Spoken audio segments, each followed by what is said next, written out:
A terrified 7-year-old boy sprinted into a parking lot where rough-looking bikers sat on their motorcycles. Through desperate tears, he screamed, "Please help! They're beating my dad. He's going to die!" What these feared bikers did next shocked the entire town and changed how everyone saw them forever. The Saturday afternoon, sun beat down on Murphy's Bar parking lot where 8 members of the Iron Brotherhood motorcycle club sat on their Harleys, their leather vests covered in patches that made most people cross the street to avoid them.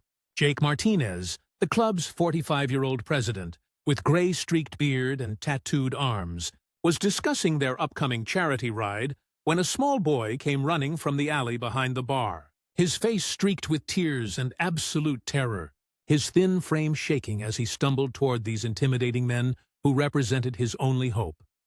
The boy, 7-year-old Tommy Walsh, crashed into Jake's motorcycle sobbing uncontrollably. "Please help! They're beating my dad. There's 5 of them and he's bleeding. Please help him." The bikers immediately went silent, their casual conversation forgotten as they saw genuine terror in this child's eyes. Jake knelt down to Tommy's level, his rough exterior softening instantly. "Son, where's your dad? Take us there right now." Tommy grabbed Jake's hand and pulled him toward the alley, the other 7 bikers following immediately, their boots heavy on the pavement as they moved with purpose that had nothing to do with intimidation and everything to do with protection. In the alley behind the bar, they found Michael Walsh, Tommy's father, curled on the ground while 5 men in their 20s kicked him viciously, his face already bloody, his body trying to protect vital organs from the brutal assault. The attackers were drunk college students who'd followed Michael from the bar after he'd politely asked them to stop harassing the waitress, their entitled rage manifesting in violence against a man who dared suggest they show basic respect. They were so focused on their vicious attack that they didn't notice the bikers approaching until Jake's voice boomed through the alley with authority that froze everyone. Instantly, "Step away from him, now!" The 5 attackers turned to see 8 massive bikers advancing, and their drunken courage evaporated into terror as they realized they'd gone from predators to prey in seconds. Jake positioned himself between the attackers and Michael, while 2 other bikers, former military medics, immediately began checking Michael's injuries. The college students tried to run, but the bikers blocked every exit, forming a wall of leather and muscle that made escape impossible. Jake pulled out his phone and called 911, his voice deadly calm. "We need police and ambulance at the alley behind Murphy's Bar. 5 men just tried to beat someone to death in front of his 7-year-old son. We're holding them for arrest." Tommy clung to one of the bikers, a woman named Sarah, who'd removed her leather jacket to wrap around the shaking boy, speaking softly to him while keeping him turned away from his father's injuries. "You're so brave, Tommy. You saved your dad by getting help. He's going to be okay because of you." The other bikers kept the attackers contained without violence, their presence alone enough intimidation to prevent any resistance. Their discipline showing these weren't lawless thugs, but men who understood restraint and appropriate force. Police arrived within minutes, finding a scene that defied their expectations. Organized bikers calmly holding suspects while providing first aid to a victim. A small boy wrapped in a motorcycle club jacket, being comforted with genuine tenderness. The lead officer, who'd dealt with the Iron Brotherhood before on charity events, wasn't surprised. "Jake, what happened here?" Jake explained concisely while his brothers provided witness statements, their detailed observations revealing men who understood legal process and citizen responsibilities. The 5 attackers were arrested immediately, their entitled protests ignored by officers who'd seen the evidence and heard from credible witnesses.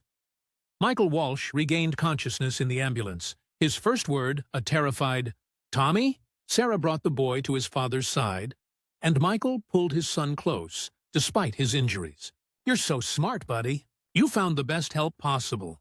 Tommy looked at the bikers surrounding the ambulance and whispered to his dad, "I was scared of them at first because they look mean. But they saved you, Dad. They saved you." Jake overheard and knelt beside the gurney, his weathered face gentle. "Tommy, we look rough because we've had rough lives, but that taught us to protect people who can't protect themselves. You did exactly right coming to us. You're a hero, son." The story spread through the small town rapidly. social media posts from witnesses showing the bikers' compassionate response, transforming public perception overnight. People who'd avoided the Iron Brotherhood for years suddenly understood these men had chosen to look intimidating while maintaining hearts committed to protecting the vulnerable. The club received dozens of thank you messages, but Jake deflected all praise. "We did what anyone should do, helped someone in trouble." That's not heroism, that's basic humanity.